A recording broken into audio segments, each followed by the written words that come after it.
ಅಪಾಯ. ನಮಸ್ಕಾರ ವೀಕ್ಷಕರೇ, 30 ಮಿನಿಟ್ಸ್ 30 ನ್ಯೂಸ್ ವಿಶೇಷ ಬುಲೆಟಿನ್ಗೆ ಸ್ವಾಗತ. ನಾನು ಸೌಮ್ಯ ಮಳಲಿ. ಕೋವಿಡ್ ಸಾಂಕ್ರಾಮಿಕ ರೋಗದ ಭೀತಿಯ ಸಂದರ್ಭದಲ್ಲಿ ನಾವೆಲ್ಲರೂ ಕೂಡ ಕಡ್ಡಾಯವಾಗಿ ಮಾಸ್ಕ್ ಅನ್ನು ಧರಿಸಬೇಕು. ಬಟ್ ಸದ್ಯ ನಾನೀಗ ಸ್ಟುಡಿಯೋದಲ್ಲಿ ಇರೋದ್ರಿಂದ ನನ್ನ ಸುತ್ತಮುತ್ತ ಯಾರು ಇಲ್ದಲೇ ಇರೋದ್ರಿಂದ ನಾನು ನನ್ನ ಮಾಸ್ಕ್ ಅನ್ನು ತೆಗಿತಾ ಇದ್ದೀನಿ. ಇನ್ನುಳಿದಂತೆ ಸರ್ಕಾರ ಮಾಡಿರುವಂತಹ ಮಾರ್ಗಸೂಚಿಗಳನ್ನ ಕಟ್ಟುನಿಟ್ಟಾಗಿ ಪಾಲಿಸಬೇಕು. ಮನೆಯಿಂದ ಹೊರ ಹೋಗುವಂತಹ ಸಂದರ್ಭದಲ್ಲಿ ಸರಿಯಾದಂತ ರೀತಿಯಲ್ಲಿ ಮಾಸ್ಕ್ ಅನ್ನು ಧರಿಸೋದು, ಸೋಷಿಯಲ್ ಡಿಸ್ಟೆನ್ಸ್ ಮೇಂಟೈನ್ ಮಾಡೋದು, ಕೈಗಳನ್ನು ಆಗಾಗ ಹ್ಯಾಂಡ್ ಸ್ಯಾನಿಟೈಸರ್ ನಿಂದ ಸ್ವಚ್ಛಗೊಳಿಸಿಕೊಳ್ಳೋದು, ಇನ್ನು ಬಹಳ ಪ್ರಮುಖವಾಗಿ ಕೋವಿಡ್ನ 2 ಡೋಸ್ ಲಸಿಕೆಯನ್ನ ಆದಷ್ಟು ಬೇಗ ಪಡ್ಕೊಳ್ಳುವಂಥದ್ದು. ಸೊ ಎಲ್ಲ ನಿಮ್ಮ ಜವಾಬ್ದಾರಿಯನ್ನ ಮರಿಬೇಡಿ. ಇವತ್ತಿನ ಪ್ರಮುಖ ವಿದ್ಯಮಾನಗಳ 30 ಸುದ್ದಿಯನ್ನು ಒಂದೊಂದಾಗಿ ನೋಡ್ತಾ ಹೋಗೋಣ. ಕೊರೋನಾ ಸೋಂಕಿನ ಸಂಖ್ಯೆ ಕಡಿಮೆ ಆಗಿರೋ ಹೊತ್ತಲ್ಲೇ ಸರ್ಕಾರಕ್ಕೆ ದೊಡ್ಡ ಸವಾಲು ಎದುರಾಗಿದೆ. ಮೇಲಿಂದ ಮೇಲೆ ಬರ್ತಾ ಇರೋ ಸರಣಿ ಹಬ್ಬದ ವೇಳೆ ಕೊರೋನಾ ಕಂಟ್ರೋಲ್ ಮಾಡುವುದೇ ಬಿಗ್ ಚಾಲೆಂಜ್. ಹಬ್ಬ ಬಂತಂದ್ರೆ ಸಾಕು, ಜನ ಜಾತ್ರೆ ಮಾಡ್ತಾರೆ. ಕೊರೋನಾ ಇದೆ ಅನ್ನೋದನ್ನು ಮರೆತು ಹಬ್ಬದ ಸಂಭ್ರಮದಲ್ಲಿ ತೇಲ್ತಿರ್ತಾರೆ. ಹೀಗಾಗಿ ಗಣೇಶ ಹಬ್ಬದ ವೇಳೆ ಕೊರೋನಾ ಕಂಟ್ರೋಲ್ ಮಾಡೋದಕ್ಕೆ ಸರ್ಕಾರ ಸರ್ಕಸ್ ಶುರು ಮಾಡಿದೆ. ಆರೋಗ್ಯ ಸಚಿವ ಸುಧಾಕರ್ ನೇತೃತ್ವದಲ್ಲಿ ಹಿರಿಯ ಅಧಿಕಾರಿಗಳು ಹಾಗೂ ತಜ್ಞರ ಜೊತೆ ಸಭೆ ನಡೆಸಿದ್ದು, ಹಬ್ಬಕ್ಕೆ ಅವಕಾಶ ಕೊಡಬೇಕಾ ಬೇಡವಾ, ಅನುಮತಿ ಕೊಟ್ರೆ ಮಾರ್ಗಸೂಚಿ ಹೇಗಿರಬೇಕು ಅನ್ನೋದ್ರ ಬಗ್ಗೆ ಚರ್ಚಿಸಿದ್ದಾರೆ. ಸಭೆ ಬಳಿಕ ಮಾತನಾಡಿದ ಸುಧಾಕರ್, ಯಾವುದೇ ಹಬ್ಬಗಳಿಗೆ ಸರ್ಕಾರದ ವಿರೋಧ ಇಲ್ಲ, ಆದರೆ ರಾಜ್ಯದ ಪರಿಸ್ಥಿತಿ ಈಗ ಸರಿ ಇಲ್ಲ ಅಂತ ಹೇಳಿದ್ದಾರೆ. ಈಗ ಸರ್ಕಾರಕ್ಕೆ ಯಾವುದೇ ಚಟುವಟಿಕೆಗಳನ್ನು ನಿರ್ಬಂಧ ಮಾಡೋದರಲ್ಲಿ ನಮಗೇನು ಸಂತೋಷ ತರೋದಿಲ್ಲ. ಯಾವುದೇ ಒಂದು ಚಟುವಟಿಕೆ ನಡಿಬೇಕು, ಧಾರ್ಮಿಕ ಕಾರ್ಯಕ್ರಮಗಳು ನಡಿಬೇಕು, ಧಾರ್ಮಿಕ ಸಾಮರಸ್ಯ ಈ ದೇಶದಲ್ಲಿ ರಾಜ್ಯದಲ್ಲಿ ಇರಬೇಕು.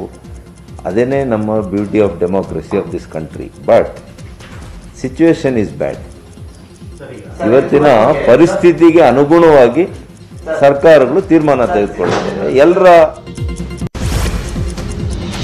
ಇನ್ನು ಅದ್ದೂರಿ ಗಣೇಶೋತ್ಸವಕ್ಕೆ ಬೀಳುತ್ತಾ ಬ್ರೇಕ್ ಅಥವಾ ಮನೆಯಲ್ಲೇ ಗಣೇಶನ ಪೂಜೆಗೆ ಮಾರ್ಗಸೂಚಿ ಅಳವಡಿಸ್ತಾರಾ ಅನ್ನೋದು ಇಂದು ಸಂಜೆ ಗೊತ್ತಾಗುತ್ತೆ. ಹಿರಿಯ ಅಧಿಕಾರಿಗಳ ಜೊತೆ ಸಭೆ ನಡೆಸಿರೋ ಸಚಿವ ಸುಧಾಕರ್ ಸಂಜೆ ಸಿಎಂ ಜೊತೆ ಮತ್ತೊಂದು ಸುತ್ತಿನ ಮೀಟಿಂಗ್ ಮಾಡಲಿದ್ದಾರೆ. ಈ ವೇಳೆ ಮಹತ್ವದ ನಿರ್ಧಾರ ಹೊರಬೀಳೋ ಸಾಧ್ಯತೆ ಇದೆ. ಈಗಾಗಲೇ ಗಣೇಶ ಹಬ್ಬಕ್ಕೆ ಪಟ್ಟು ಹಿಡಿದಿರೋ ಕೆಲ ಬಿಜೆಪಿ ನಾಯಕರೇ ಗಣೇಶೋತ್ಸವಕ್ಕೆ ನಿರ್ಬಂಧ ಹೇರದಂತೆ ಮನವಿಯನ್ನ, ಒತ್ತಡವನ್ನ ಹೇರ್ತಾ ಇದ್ದಾರೆ. 4 ಗಂಟೆಗೆ ಎಕ್ಸ್ಪರ್ಟ್ಸ್ ಕಮಿಟಿ ಸಭೆ ಇದೆ. ಅದಕ್ಕೆ ಎಲ್ಲ ವಿಚಾರಗಳನ್ನು ಚರ್ಚೆ ಮಾಡ್ತೇವೆ. ಸಾಧಕ ಬಾಧಕಗಳನ್ನು ಚರ್ಚೆ ಮಾಡಿ ತೀರ್ಮಾನ. ಸರ್ಕಾರ ಎಲ್ಲವನ್ನು ಕೂಡ ನೋಡಿದೆ, ಗಮನಿಸಿದೆ, ಎಲ್ಲರ ಭಾವನೆಗಳನ್ನು ಅರ್ಥ ಮಾಡ್ಕೊಂಡಿದೆ. ಇವತ್ತು ಕೋವಿಡ್ ಇರುವಂತಹ ಹಿನ್ನೆಲೆಯನ್ನು ಕೂಡ ನಾವೆಲ್ಲರೂ ಗಮನದಲ್ಲಿ ಇಟ್ಕೋಬೇಕಾಗ್ತದೆ. 3ನೇ ಅಲೆ ಬರ್ತಿದೆ ಅಂತ ಎಕ್ಸ್ಪರ್ಟ್ಸ್ ಹೇಳಿದ್ದಾರೆ. ಅದಕ್ಕೆ ಎಕ್ಸ್ಪರ್ಟ್ಸು ಇದರ ಬಗ್ಗೆ ರಾಜ್ಯ ಮಟ್ಟ, ರಾಷ್ಟ್ರ ಮಟ್ಟದ ಎಲ್ಲ ವಿಚಾರಗಳನ್ನು, ಅಂಕಿ ಅಂಶಗಳನ್ನು, ಕಳೆದ ವರ್ಷ ಏನಾಯಿತು, ಈ ವರ್ಷ ಏನಾಗಿದೆ ಎಲ್ಲವನ್ನೂ ಇಟ್ಟು 9ನೇ ತರಗತಿಯಿಂದ ಸೆಕೆಂಡ್ ಪಿಯುಸಿವರೆಗೆ ಶಾಲೆ ಆರಂಭ ಮಾಡಿರೋ ಸರ್ಕಾರ ಪ್ರೈಮರಿ ಶಾಲೆಗಳ ಆರಂಭಕ್ಕೂ ಸಿದ್ಧತೆಯನ್ನ ಶುರು ಮಾಡಿದೆ. ಇಂದು ಸಿಎಂ ಜೊತೆ ಶಿಕ್ಷಣ ಸಚಿವರು ಮಹತ್ವದ ಸಭೆಯನ್ನ ನಡೆಸಲಿದ್ದು, ಸೆಪ್ಟೆಂಬರ್ ಮೊದಲ ವಾರದಲ್ಲೇ ಶಾಲೆ ಆರಂಭದ ಬಗ್ಗೆ ನಿರ್ಧಾರ ಕೈಗೊಳ್ಳೋ ಸಾಧ್ಯತೆ ಇದೆ. ಮೊದಲಿಗೆ 6, 7 ಹಾಗೂ 8ನೇ ತರಗತಿ ಆರಂಭ ಮಾಡುವುದು ಅಂತ ಪ್ಲಾನ್ ಹಾಕೊಂಡಿದೆ. ಈ ಬಗ್ಗೆ ಪ್ರತಿಕ್ರಿಯೆ ನೀಡಿದ ಶಿಕ್ಷಣ ಸಚಿವ ನಾಗೇಶ್, ರಾಜ್ಯದಲ್ಲಿ ಕೊರೋನಾ ಕೇಸ್ ಕಡಿಮೆ ಆಗ್ತಾ ಇದೆ, ಹೀಗಾಗಿ 6ರಿಂದ 8ನೇ ತರಗತಿ ಆರಂಭಕ್ಕೆ ಯಾವುದೇ ತೊಂದರೆ ಆಗಲ್ಲ. ಇಂದು ಸಿಎಂ ನೇತೃತ್ವದಲ್ಲಿ ಸಭೆ ನಡೆಸಿ ಹಂತ ಹಂತವಾಗಿ ಶಾಲೆ ಆರಂಭದ ಬಗ್ಗೆ ನಿರ್ಧಾರ ಕೈಗೊಳ್ತೀವಿ ಅಂತ ಹೇಳಿದ್ದಾರೆ. 23ರಿಂದ ನಾವು 30 ತನಕ ಮಾಡುವಂಥ ಟೈಮಲ್ಲಿ ಶಾಲೆಗಳ ಪೂರ್ಣ ತೆಗಿಬೋದು ಅನ್ನೋಂಥ ತಜ್ಞರ ಅಭಿಪ್ರಾಯ ಇದ್ರೂ ತಜ್ಞರು ಕೊಟ್ಟಂಥ ನಿರ್ಣಯದ ಆಧಾರದ ಮೇಲೆ ನಾವು CM ಜೊತೆ ಕೂತು ಆ ನಿರ್ಣಯಗಳನ್ನ ತಗೊಂತೀವಿ. ಇವತ್ತಿನ ಸಿಚುವೇಷನಲ್ಲಿ ನಾವು ಶಾಲೆಯನ್ನು ಪ್ರಾರಂಭ ಮಾಡೋದು ತುಂಬ ಕಷ್ಟ ಇಲ್ಲ ಅಂತ ನಮ್ಗನ್ಸುತ್ತೆ. ಬಟ್ ತಜ್ಞರು ಏನು ಹೇಳ್ತಾರೆ ಅದೇ ಫೈನಲ್. ಶಾಲೆ ತಜ್ಞರು ಹೇಳಿದ್ರೆ ಖಂಡಿತ ಅದು ಪ್ರಾರಂಭ ಆಗುತ್ತೆ. ಶಾಲೆಗಳನ್ನು ಪ್ರಾರಂಭ ಮಾಡೋದಕ್ಕೆ ಎಲ್ಲ ಥರದ್ದು ತಯಾರಾಗಿದ್ದೀವಿ ಅಂತ ಅಷ್ಟು ಮಾತ್ರ ಹೇಳ್ಬೋದೇ ಹೊರತು, ಆದರೆ ತಜ್ಞರ ಸಮಿತಿಯ ರಿಪೋರ್ಟ್ ಏನು ಅಂತ ಇವತ್ತು. ಇನ್ನು ರಾಜ್ಯದಲ್ಲಿ ಪ್ರಾಥಮಿಕ ಶಾಲೆ ಆರಂಭದ ಬಗ್ಗೆ ಪ್ರತಿಕ್ರಿಯೆ ನೀಡಿದ ಆರೋಗ್ಯ ಸಚಿವ ಸುಧಾಕರ್, 6ರಿಂದ 8ನೇ ತರಗತಿ ಶಾಲೆ ಆರಂಭವಾಗಬೇಕು. ಈವರೆಗೂ ಶಾಲೆ ಆರಂಭದಿಂದ ಯಾವುದೇ ನೆಗೆಟಿವ್ ಬಂದಿಲ್ಲ. ಹೀಗಾಗಿ ಸಂಜೆ ಸಿಎಂ ನೇತೃತ್ವದಲ್ಲಿ ಸಭೆ ನಡೆಸಿ ಅಂತಿಮ ನಿರ್ಧಾರವನ್ನ ಕೈಗೊಳ್ತೀವಿ ಅಂತ ಹೇಳಿದ್ದಾರೆ. 6ನೇ ತರಗತಿಯಿಂದ 8ನೇ ತರಗತಿವರೆಗೂ ಕೂಡ ಈಗ ಶಾಲೆಗಳನ್ನ ಆರಂಭ ಮಾಡಬೇಕು ಅಂತ ಬಹಳಷ್ಟು ಇವತ್ತು ನಮ್ಮಲ್ಲಿ ಚರ್ಚೆಗಳು ಆಗಿದ್ದಾರೆ. ಬಹುಶಃ ಇವತ್ತು ಮಾನ್ಯ ಮುಖ್ಯಮಂತ್ರಿಗಳ ನೇತೃತ್ವದಲ್ಲಿ ನಾವು ಅಂತಿಮವಾಗಿ ಅದನ್ನ ತೀರ್ಮಾನ ತೆಗೆದುಕೊಳ್ತೀವಿ. ಇವತ್ತು ಪೋಷಕರ ಕಡೆಯಿಂದ ಕೂಡ ಬಹಳಷ್ಟು ನಮಗೆ ಒತ್ತಡವಿದೆ. ಅದೇ ರೀತಿ ಅವರ ಶೈಕ್ಷಣಿಕ ಭವಿಷ್ಯವನ್ನ ರೂಪಿಸುವಂಥದ್ದು ಕೂಡ ಸರ್ಕಾರದ ಜವಾಬ್ದಾರಿ. ಕೋಲಾರ ಜಿಲ್ಲೆಯ ಕೆಜಿಎಫ್ನಲ್ಲಿ ಕೊರೋನಾ ಸೋಂಕಿನ ಸ್ಫೋಟವಾಗಿದೆ. ನ್ಯೂರೋನಿಸಾ ಪ್ಯಾರಾ ಮೆಡಿಕಲ್ ಕಾಲೇಜಿನಲ್ಲಿ 33 ಮಂದಿಗೆ ಸೋಂಕು ತಗುಲಿದೆ. ಇತ್ತೀಚೆಗಷ್ಟೇ ಕೇರಳದ 40 ವಿದ್ಯಾರ್ಥಿಗಳು ನೆಗೆಟಿವ್ ವರದಿ ಇಲ್ಲದೆ ಆಗಮಿಸಿದ್ರು. ಇದರ ಬೆನ್ನಲ್ಲೇ ನಿನ್ನೆ 18 ಕೇಸ್ ಪತ್ತೆಯಾಗಿದ್ದು ಇಂದು 15 ಮಂದಿಯಲ್ಲಿ ಸೋಂಕು ಕಾಣಿಸಿಕೊಂಡಿದೆ. ಹೀಗಾಗಿ ನ್ಯೂರೋನಿಸಾ para medical college seal down ಮಾಡಲಾಗಿದೆ. ಮೂರನೇ ಅಲೆ ಆತಂಕದ ಮಧ್ಯೆಯೇ ನ್ಯೂಮೋನಿಯಾ ಡೆಂಗ್ಯೂ ಕಾಟವು ಶುರುವಾಗಿದೆ. ಬಳ್ಳಾರಿ ವಿಜಯನಗರದಲ್ಲಿ ನ್ಯೂಮೋನಿಯಾ ಡೆಂಗ್ಯೂ ಅಬ್ಬರಕ್ಕೆ ಜನ ತತ್ತರಿಸಿ ಹೋಗಿದ್ದಾರೆ. ಬಳ್ಳಾರಿ ವಿಮ್ಸ್ನಲ್ಲಿ 300ಕ್ಕೂ ಹೆಚ್ಚು ಮಕ್ಕಳಿಗೆ ಚಿಕಿತ್ಸೆ ಕೊಡಲಾಗ್ತಾ ಇದ್ದು ಇದರಲ್ಲಿ 19 ಮಕ್ಕಳಿಗೆ ಡೆಂಗ್ಯೂ ಜ್ವರ ಕಾಣಿಸಿಕೊಂಡಿದೆ. ಬಹುತೇಕ ಮಕ್ಕಳು ನ್ಯೂಮೋನಿಯಾ ಕಾಯಿಲೆಗೆ ತುತ್ತಾಗಿದ್ದಾರೆ. ವಿಮ್ಸ್ ಮಕ್ಕಳ ವಿಭಾಗದಲ್ಲಿ ಬಹಳಷ್ಟು ಪೇಷಂಟ್ಸ್ ವೈರಲ್ ನ್ಯೂಮೋನಿಯಾದಿಂದ ಅಡ್ಮಿಟ್ ಆಗಿರ್ತಾರೆ. ಅದರಲ್ಲಿ ಡೆಂಗು ಫೀವರಿಂದ ಅಡ್ಮಿಟ್ ಆಗಿ ಪಾಸಿಟಿವ್ ಆಗಿರೋರು 19 ಪೇಷಂಟ್ಗಳು. 19 ಪೇಷಂಟ್ಸ್ ಕಂಡೀಷನ್ ಎಲ್ಲ ಸ್ಟೇಬಲ್ ಆಗಿದೆ. ಡೆಂಗು ಫೀವರಿಂದ ಯಾವುದೇ ಸಾವು ನೋವು ವಿಮ್ಸ್ನಲ್ಲಿ ಆಗಿಲ್ಲ. ಇವಾಗ ಸದ್ಯಕ್ಕೆ 300 ಮಕ್ಕಳ ಅಡ್ಮಿಷನ್ ಆಗಿದೆ. Majority of them are bronchiolitis viral pneumonia ಅಂತ ಏನು ಹೇಳ್ತೀವಿ ಅದರಿಂದ ಅಡ್ಮಿಟ್ ಆಗಿದ್ದಾರೆ. ಬಟ್ ಡೆಂಗುವಿಂದ ಓನ್ಲಿ 19. ಅದಕ್ಕೆ ಬೇಕಾದಂಥ ಚಿಕಿತ್ಸೆ ಆಯಿತು ಅಥವಾ ಇನ್ವೆಸ್ಟಿಗೇಷನ್ ಆಯಿತು ಎಲ್ಲ ವಿಮ್ಸ್ನಲ್ಲಿ ಅವೈಲೇಬಲ್ ಇದೆ. ಬಳ್ಳಾರಿ ಮಾತ್ರವಲ್ಲ ಕೊಪ್ಪಳದಲ್ಲೂ ನ್ಯೂಮೋನಿಯಾ ಕಾಯಿಲೆ ಮಕ್ಕಳನ್ನ ನಿಲ್ಲದಂತೆ ಕಾಡ್ತಾ ಇದೆ. ಕೊಪ್ಪಳದಲ್ಲಿ ಮಕ್ಕಳ ಆಸ್ಪತ್ರೆಗಳು ಬಹುತೇಕ ಫುಲ್ ಆಗಿದ್ದು ಪ್ರತಿನಿತ್ಯ 200ಕ್ಕೂ ಅಧಿಕ ಮಕ್ಕಳು ಆಸ್ಪತ್ರೆಗೆ ದಾಖಲಾಗ್ತಾ ಇದ್ದಾರೆ. ಕಳೆದ 15 ದಿನದಿಂದ ನ್ಯೂಮೋನಿಯಾ ಅಬ್ಬರ ಜೋರಾಗಿದ್ದು ಭಯ ಬೇಡ, ಮುಂಜಾಗ್ರತೆ ಇರಲಿ ಅಂತ ತಜ್ಞರು ಎಚ್ಚರಿಕೆಯನ್ನ ಕೊಡ್ತಾ ಇದ್ದಾರೆ. ಅದೇ ರೀ, ಆದಷ್ಟು ಈಗ ಮಕ್ಕಳಿಗೆ ಹೊರಗಡೆ ಬಿಡೋದು ಕಡಿಮೆ ಮಾಡಬೇಕು. ನೀರಾಗ ಗಾಳಿಗೆಲ್ಲ ಆಡಕ್ಕೆ ಬಿಡಬಾರ್ದು. ಕಾದಾರಿದ ನೀರೇ ಕುಡಿಸ್ಬೇಕು. ಸ್ವಲ್ಪ ಕಷಾಯ ಅಂತವೆಲ್ಲ ಕೊಡ್ತಾಯಿದ್ರೆ ಒಳ್ಳೆಯದು. ಹೊರಗಡೆ ತಿಂಡಿ ಅವೆಲ್ಲ ತಿನ್ನೋದು ಸ್ವಲ್ಪ ಕಡಿಮೆ ಮಾಡಬೇಕು. ಆದಷ್ಟು ಬಿಸಿನೀರು ಕುಡಿದು ಇದನ್ನು ಈಗ ಮಳೆಯಲ್ಲ, ಯೂಶಲಿ ಮಾನ್ಸೂನಲ್ಲಿ ಮತ್ತು ವೈರಲ್ ನ್ಯೂಮೋನಿಯಾ ವೈರಲ್ ಇನ್ಫೆಕ್ಷನ್ಸ್ ಜಾಸ್ತಿ. ಈ ವರ್ಷ ಸ್ವಲ್ಪ ಜಾಸ್ತಿ ಇದೆ. ಯಾಕಂದ್ರೆ ಹೋದ ವರ್ಷ ಲಾಕ್ಡೌನ್. ಡ್ರಗ್ ಪೆಡ್ಲರ್ ಥಾಮಸ್ ಜೊತೆ ನೇರ ಸಂಪರ್ಕ ಹೊಂದಿದ್ದವರಿಗೆ ಬೆಂಗಳೂರು ಪೊಲೀಸರು ಬಿಗ್ ಶಾಕ್ ಅನ್ನು ಕೊಟ್ಟಿದ್ದಾರೆ. ಉದ್ಯಮಿ ಭರತ್, ಮಾಡೆಲ್ ಸೋನಿಯಾ ಅಗರ್ವಾಲ್ ಹಾಗೂ ಮ್ಯೂಸಿಕ್ ಬ್ಯಾಂಡ್ ನಡೆಸ್ತಾ ಇದ್ದ ವಚನ್ ಚಿನ್ನಪ್ಪಗೆ ಖಾಕಿ ಶಾಕ್ ಕೊಟ್ಟಿದೆ. ಉದ್ಯಮಿ ಭರತ್ ಮನೆಯಲ್ಲಿ ಜಾಲಾಡಿರೋ ಪೊಲೀಸರು ಭರತ್ನನ್ನ ವಶಕ್ಕೆ ಪಡೆದಿದ್ದಾರೆ. ಆತ ಮಾಡೆಲ್ ಸೋನಿಯಾ ಅಗರ್ವಾಲ್ ಮನೆಯಲ್ಲೂ ಶೋಧ ನಡೆಸಿರೋ ಖಾಕಿ ಪಡೆ 40 ಗ್ರಾಂ ಗಾಂಜಾ ಸೀಸ್ ಮಾಡಿದೆ.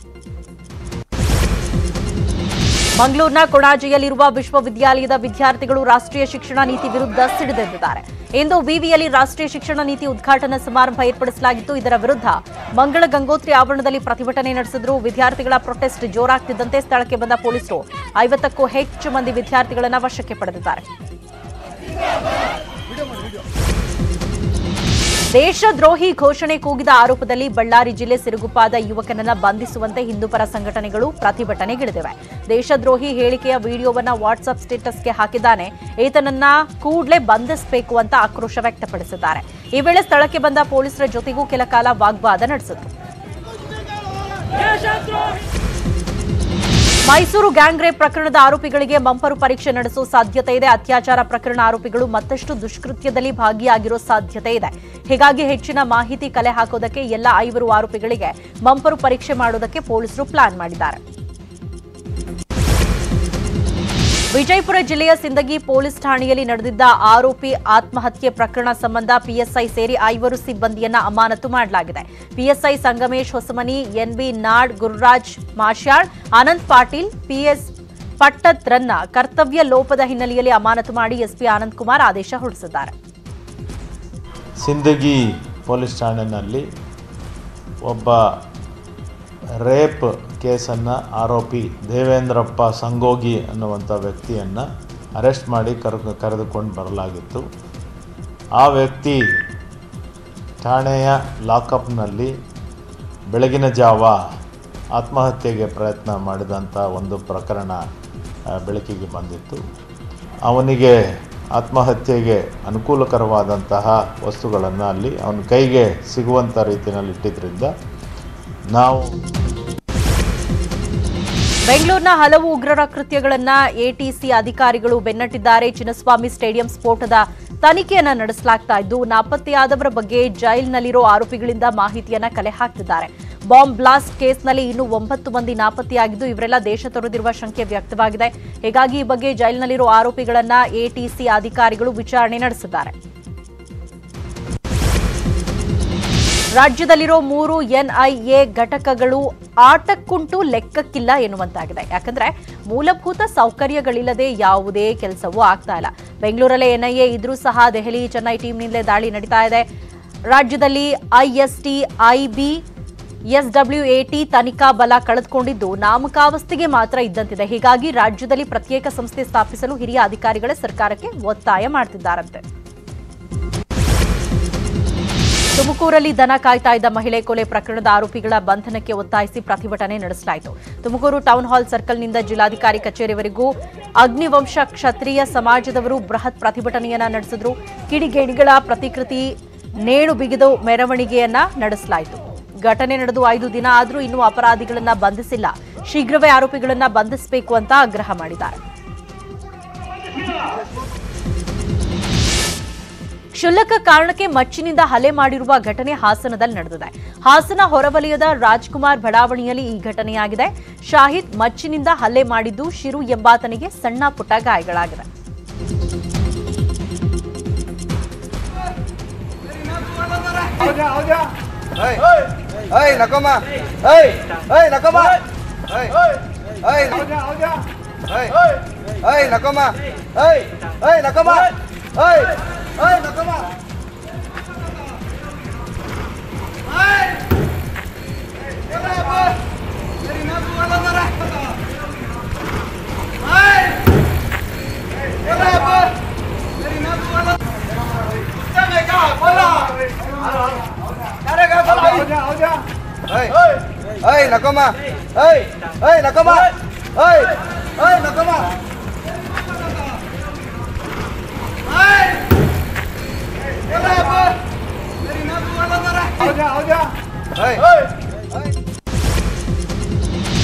ಹುಬ್ಬಳ್ಳಿಯಲ್ಲಿ ಕೇಂದ್ರ ಸಚಿವ ಪ್ರಹ್ಲಾದ್ ಜೋಶಿ ಮಗಳ ಮದುವೆಗೆ ಅಂತಾನೆ ರಸ್ತೆ ರಿಪೇರಿ ಮಾಡಿದ್ದ ಮಹಾನಗರ ಪಾಲಿಕೆ ನಡೆ ವಿರುದ್ಧ ಆಕ್ರೋಶ ವ್ಯಕ್ತವಾಗಿದೆ.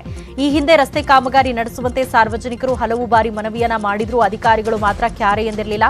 ಆದರೆ ಸೆಪ್ಟೆಂಬರ್ 2ರಂದು ಹುಬ್ಬಳ್ಳಿಯಲ್ಲಿ ನಡೆದಿದ್ದ ಜೋಶಿ ಮಗಳ ಮದುವೆಗೆ ಈಗ ರಸ್ತೆ ರಿಪೇರಿ ಮಾಡಿದ್ರು. ಅದರಲ್ಲೂ ಕೇವಲ ಖಾಸಗಿ ಹೋಟೆಲ್ಗೆ ಸಂಪರ್ಕಿಸೋ ರಸ್ತೆಗಳಿಗೆ ಮಾತ್ರ ಪಾಲಿಕೆ ಕಾಮಗಾರಿಯನ್ನ ನಡೆಸಿತ್ತು. ಇದಕ್ಕೆ ಕಿಡಿಕಾರರು ಕೆಪಿಸಿಸಿ ಅಧ್ಯಕ್ಷ ಡಿಕೆ ಶಿವಕುಮಾರ್ ರಸ್ತೆಗೆ ಡಾಂಬರ್ ಹಾಕಬೇಕಂದ್ರೆ ಮದುವೆಯೇ ಆಗಬೇಕಾ ಅಂತ ಟಾಂಗ್ ಕೊಟ್ಟಿದ್ದಾರೆ.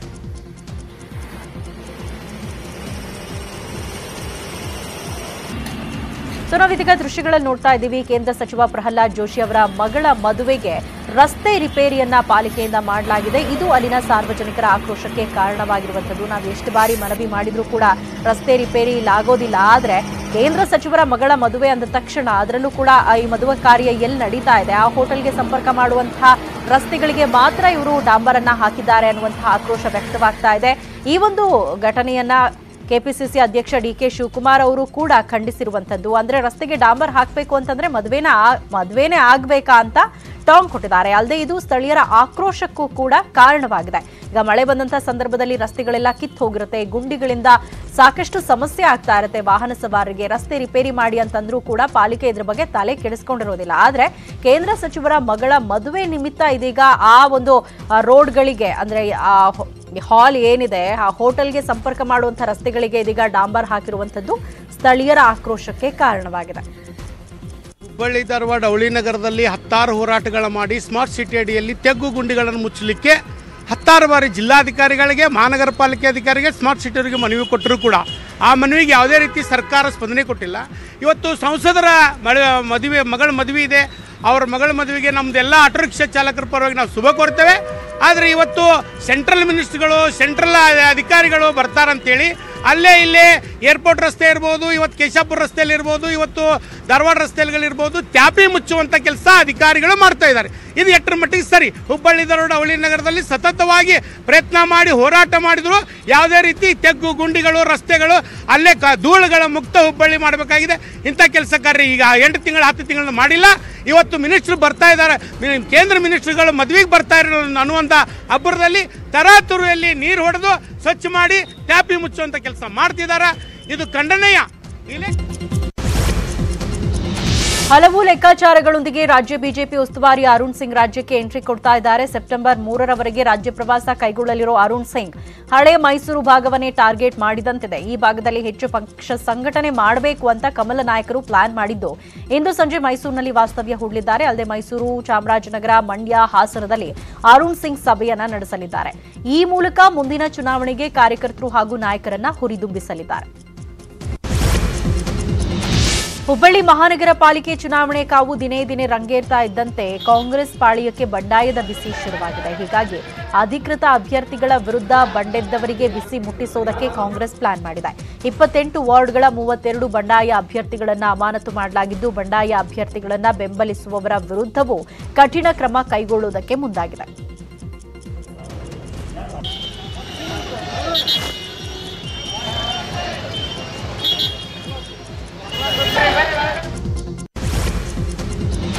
ರಾಜ್ಯದ ಹಲವು ಜಿಲ್ಲೆಗಳಲ್ಲಿ ವರುಣನ ಅಬ್ಬರ ಮುಂದುವರೆದಿದೆ. ವಿಜಯಪುರ ಜಿಲ್ಲೆಯಾದ್ಯಂತ ಭರ್ಜರಿ ಮಳೆಯಾಗಿದೆ. ಇಂಡಿ ತಾಲೂಕಿನ ಮಸಳಿ ಗ್ರಾಮದ ಬಳಿಯ ಹಳ್ಳ ತುಂಬಿ ಹರಿತಾ ಇದ್ದು, ಮಸಳಿ ಹಾಗೂ ನಾದಬೀಕೆ ಗ್ರಾಮಗಳ ರಸ್ತೆಗಳು ಜಲಾವೃತವಾಗಿದೆ. ಇನ್ನು ಯಾದಗಿರಿಯಲ್ಲೂ ಉತ್ತಮ ಮಳೆಯಾಗಿದೆ. ಬಾಚವಾರ ಗ್ರಾಮದ ರಸ್ತೆ ಜಲಾವೃತಗೊಂಡಿದೆ. ರಸ್ತೆ ಸಂಪರ್ಕ ಕಡಿತ ಹಿನ್ನೆಲೆಯಲ್ಲಿ ಊರಿಗೆ ತೆರಳುವುದಕ್ಕೆ ಜನ ಪರದಾಡ್ತಾ ಇದ್ದಾರೆ. ಇನ್ನು ಕಲಬುರಗಿಯಲ್ಲೂ ಧಾರಾಕಾರ ಮಳೆಯಾಗಿದೆ. ನಗರದ ಪೂಜಾ ಕಾಲೋನಿಯಲ್ಲಿ ಹಲವು ಮನೆಗಳು ಜಲಾವೃತಗೊಂಡಿದೆ. ಚಿಂಚೋಳಿ ತಾಲೂಕಿನ ಐನೋಳಿ ದೇಗುಲಮಡಿ ಸಣ್ಣ ಸೇತುವೆ ಮುಳುಗಡೆಯಾಗಿದೆ.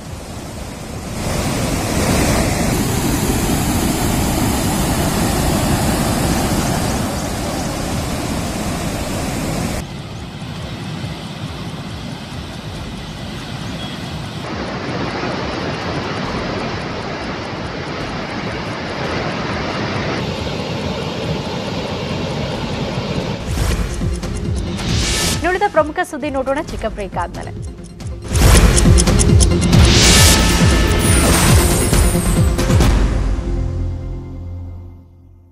Welcome back. ಉಳಿದ ಪ್ರಮುಖ ಸುದ್ದಿಗಳನ್ನ ನೋಡೋಣ. ಹಾಸನದಲ್ಲಿ ಅಡ್ಡಾದಿಡ್ಡಿ ಬೈಕ್ ಚಲಾಯಿಸ್ತಾ ಇದ್ದ ಯುವಕನಿಗೆ ಸಾರ್ವಜನಿಕರು ಧರ್ಮದೇಟು ಕೊಟ್ಟಿದ್ದಾರೆ. ಆಲೂರು ತಾಲೂಕಿನ ವೈಎನ್ಪುರ ಬಳಿ ಈ ಘಟನೆ ನಡೆದಿದೆ. ಕುಡಿದ ಮತ್ತಿನಲ್ಲಿ ಬೈಕ್ ಚಲಾಯಿಸ್ತಾ ಇದ್ದ ಯುವಕ ಸರ್ಕಾರಿ ಬಸ್ಗೆ ದಾರಿ ಬಿಡದೆ ಪುಂಡಾಟ ಮಾಡಿದ್ದಾನೆ. ಇದರಿಂದ ಸಿಟ್ಟಿಗೆದ್ದ ಸ್ಥಳೀಯರು ಯುವಕನನ್ನ ಹಿಡಿದು ಹಿಗ್ಗ ಮುಗ್ಗ ಗೂಸ ಕೊಟ್ಟಿದ್ದಾರೆ.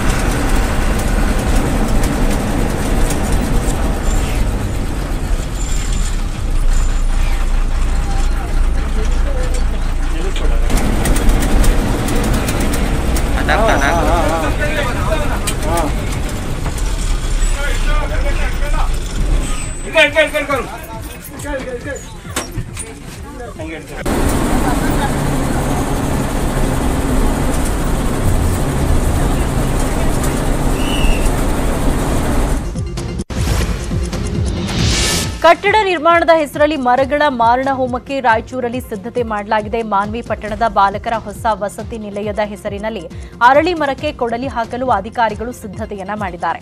ಸಮಾಜ ಕಲ್ಯಾಣ ಅಭಿವೃದ್ಧಿ ಇಲಾಖೆಯಿಂದ ಕಟ್ಟಡ ಗುತ್ತಿಗೆ ಪಡೆದಿರುವ ಎರಿಕ್ಸ್ ಸಂಸ್ಥೆ ಅರಳಿ ಮರವನ್ನ ಕಡಿಯಲು ಮುಂದಾಗಿದೆ. ಅರಳಿ ಮರದಲ್ಲಿ ಸಾವಿರಾರು ಪಕ್ಷಿಗಳು ಗೂಡು ಕಟ್ಟಿದ್ದು ಈಗ ಕಂಟಕ ಎದುರಾಗಿದೆ. ಮರಗಳ ಮಾರಣ ಹೋಮ ತಡೆದು ಪಕ್ಷಿಗಳ ರಕ್ಷಣೆ ಮಾಡಬೇಕೆಂದು ಪಕ್ಷಿ ಪ್ರೇಮಿಗಳು ಆಗ್ರಹಿಸಿದ್ದಾರೆ. ಮಾನ್ವಿ ಪಟ್ಟಣದ ಐಬಿ ಹತ್ತಿರವಿರುವ ಮೆಟ್ರಿಕ್ ಪೂರ್ವ ಬಾಲಕರ ವಿದ್ಯಾರ್ಥಿ ನಿಲಯದ ಹೊಸ ಕಟ್ಟಡ ಕಾಮಗಾರಿಗಾಗಿ ಕಟ್ಟಡವನ್ನು ನೆಲಸಮಗೊಳಿಸುತ್ತಿದ್ದಾರೆ. ಆ ವಿದ್ಯಾರ್ಥಿ ನಿಲಯದ ಆವರಣದಲ್ಲಿ ಅರಳಿ ಮರಗಳು ಇದ್ದು ಆ ಗಿಡಗಳ ಮೇಲೆ ಬಹುಸಂಖ್ಯೆಯಲ್ಲಿ ಕಬ್ಬಕ್ಕಿ ಹಾಗೂ ನೀರು ಕಾಗೆಗಳು ಮರಿಗಳು ನಿಂತಿದ್ದಾವೆ. ಒಂದು ವೇಳೆ ಆ ಗಿಡಗಳನ್ನು ಕಟಾವು ಮಾಡಿದರೆ ಆ ಮರಿಗಳು ಸಾಯುವ ಸಾಧ್ಯತೆ ಇರುತ್ತದೆ. ಆ ಕಾರಣಕ್ಕಾಗಿ ಸ್ಥಳೀಯ ವಲಯ ಅರಣ್ಯಾಧಿಕಾರಿಗಳಿಗೆ ಹಾಗೂ DFO ಅವರಿಗೆ ಹಾಗೂ ಜಿಲ್ಲಾಧಿಕಾರಿಗಳಿಗೆ ಹಾಗೂ ತಾಲೂಕಾ ದಂಡಾಧಿಕಾರಿಗಳಿಗೆ ನಾನು ಮನವಿಯನ್ನು ಮಾಡಿಕೊಳ್ಳುತ್ತೇನೆ. ದಯವಿಟ್ಟು ಗಿಡಗಳನ್ನು ರಕ್ಷಿಸಬೇಕೆಂದರೆ, ಯಾಕಂದರೆ ಅರಳಿ ಮರಗಳು ಅತಿ ಹೆಚ್ಚು ಆಕ್ಸಿಜನ್ ಕೊಡುತ್ತವೆ, ಅಲ್ಲದೆ ಪರಿಸರ ಸ್ನೇಹಿ ಕೂಡ ಆಗಿರುತ್ತದೆ. ಆ ಗಿಡಗಳನ್ನು ಬೆಳೆದು ನಿಂತಿದ್ದ ಬೆಳೆ ಇನ್ನೇನು ಕೈ ಸೇರಬೇಕು ಎನ್ನುವಷ್ಟರಲ್ಲಿ ವಿದ್ಯುತ್ ಕಾಮಗಾರಿ ಮಾಡ್ತಾ ಇರೋ ಸಿಬ್ಬಂದಿ ಎಲ್ಲವನ್ನ ಹಾಳು ಮಾಡಿದ್ದಾರೆ. ಚಿತ್ರದುರ್ಗದ ಲಿಂಗಾವರಹಟ್ಟಿ ಗ್ರಾಮದ ರೈತರು ಬೆಳೆದಿದ್ದ ಅಡಿಕೆ ಈರುಳ್ಳಿ ಕಟಾವಿಗೆ ಬಂದಿತ್ತು. ಆದ್ರೆ ಇದೇ ಜಮೀನಲ್ಲಿ ವಿದ್ಯುತ್ ಹೈಟೆನ್ಷನ್ ಲೈನ್ ಎಳಿತಾ ಇದ್ದಾರೆ. ಇನ್ನೊಂದು 20 ದಿನ ಸಮಯ ಕೊಡಿ, ಅಷ್ಟರಲ್ಲಿ ಬೆಳೆ ಕಟಾವು ಮಾಡ್ಕೊಳ್ತೀವಿ ಅಂದ್ರೂ ಕ್ಯಾರೆ ಎಂದಿಲ್ಲ. ಕಾಂಟ್ರಾಕ್ಟ್ ಪಡೆದಿರೋ MR ಕಂಪನಿ ಸಿಬ್ಬಂದಿ ಬೆಳೆಯನ್ನೆಲ್ಲ ಹಾಳು ಮಾಡಿದ್ದು ರೈತರು ಕಣ್ಣೀರಿಡ್ತಿದ್ದಾರೆ.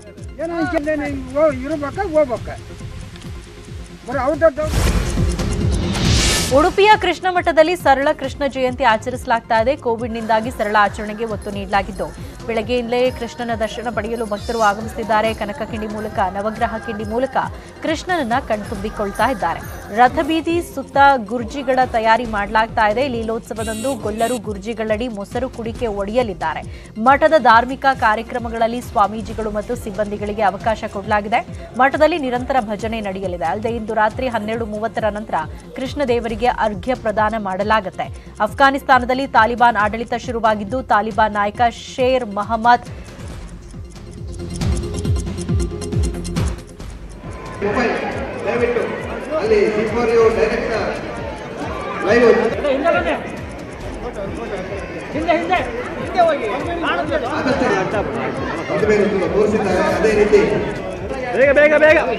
ಹಿಂದೆ ಬನ್ನಿ.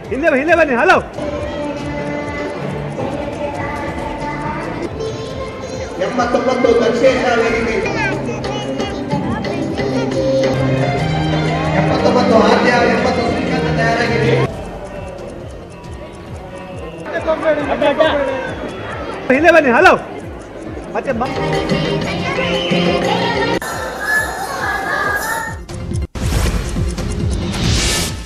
ಅಫ್ಘಾನಿಸ್ತಾನದಲ್ಲಿ ತಾಲಿಬಾನ್ ಆಡಳಿತ ಶುರುವಾಗಿದ್ದು ತಾಲಿಬಾನ್ ನಾಯಕ Sher Mohammad Stanikzai CNN News 18 deputy political editor ಜೊತೆ ಮಾತನಾಡಿದ್ದಾರೆ. ಭಾರತದ ಜೊತೆಗೆ ತಾಲಿಬಾನಿಗಳ ಮುಂದಿನ ಬಾಂಧವ್ಯ ಹೇಗಿರಲಿದೆ, ಭಾರತ ಅರ್ಧಕ್ಕೆ ನಿಲ್ಲಿಸಿರೋ ಕಾಮಗಾರಿಯನ್ನ ಮುಗಿಸಬಹುದಾ ಅನ್ನೋದರ ಬಗ್ಗೆ ಮಾಹಿತಿಯನ್ನ ಹಂಚಿಕೊಂಡಿದ್ದಾರೆ.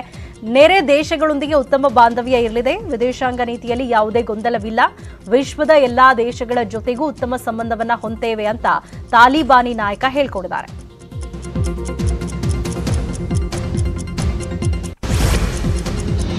ಇನ್ನುಳಿದ 5 ಸುದ್ದಿ ನೋಡೋಣ ಬ್ರೇಕ್ ಆದ್ಮೇಲೆ.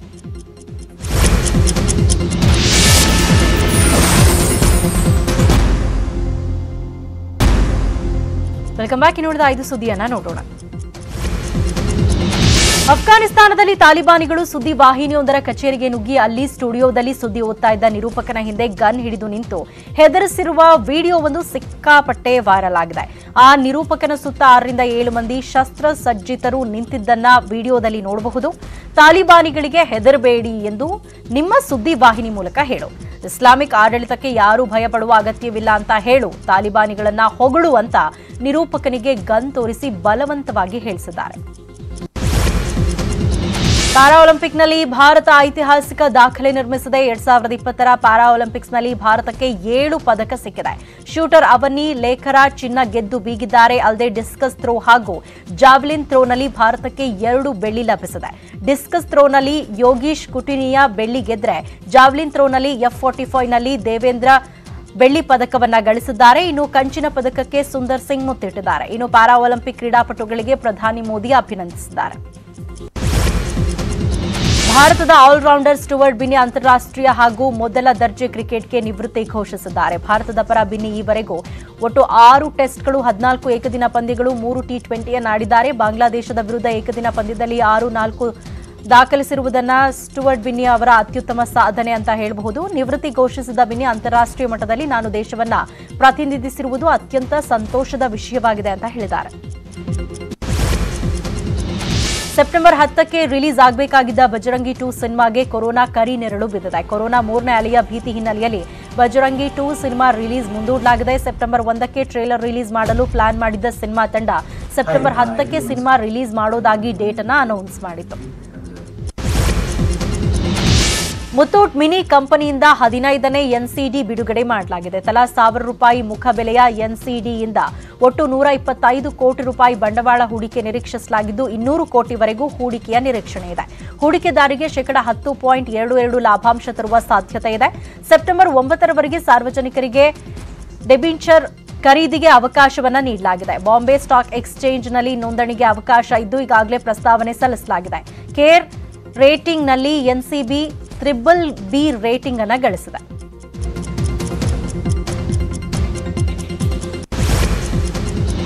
ಕೊರೋನಾ ಲಸಿಕೆ ಅಭಿಯಾನದಲ್ಲಿ ಭಾರತವು ಮತ್ತೊಂದು ಮೈಲಿಗಲ್ಲು ಸಾಧಿಸಿದೆ. ಶುಕ್ರವಾರ ರಾಷ್ಟ್ರವ್ಯಾಪಿ ಲಸಿಕೆ ಅಭಿಯಾನದ ಅಡಿಯಲ್ಲಿ 1 ಕೋಟಿಗೂ ಹೆಚ್ಚು ಲಸಿಕೆಯನ್ನು ನೀಡಲಾಯಿತು. ಲಸಿಕೆಯ ವೇಗವನ್ನು ಹೆಚ್ಚಿಸಲು ನ್ಯೂಸ್ 18 ನೆಟ್ವರ್ಕ್ ಮತ್ತು ಫೆಡರಲ್ ಬ್ಯಾಂಕ್ ಸಹಯೋಗದೊಂದಿಗೆ ನಿರಂತರವಾಗಿ ಸಂಜೀವಿನಿ ಎ ಶಾರ್ಟ್ ಆಫ್ ಲೈಫ್ ಅಭಿಯಾನ ನಡೆಸ್ತಾ ಇದೆ.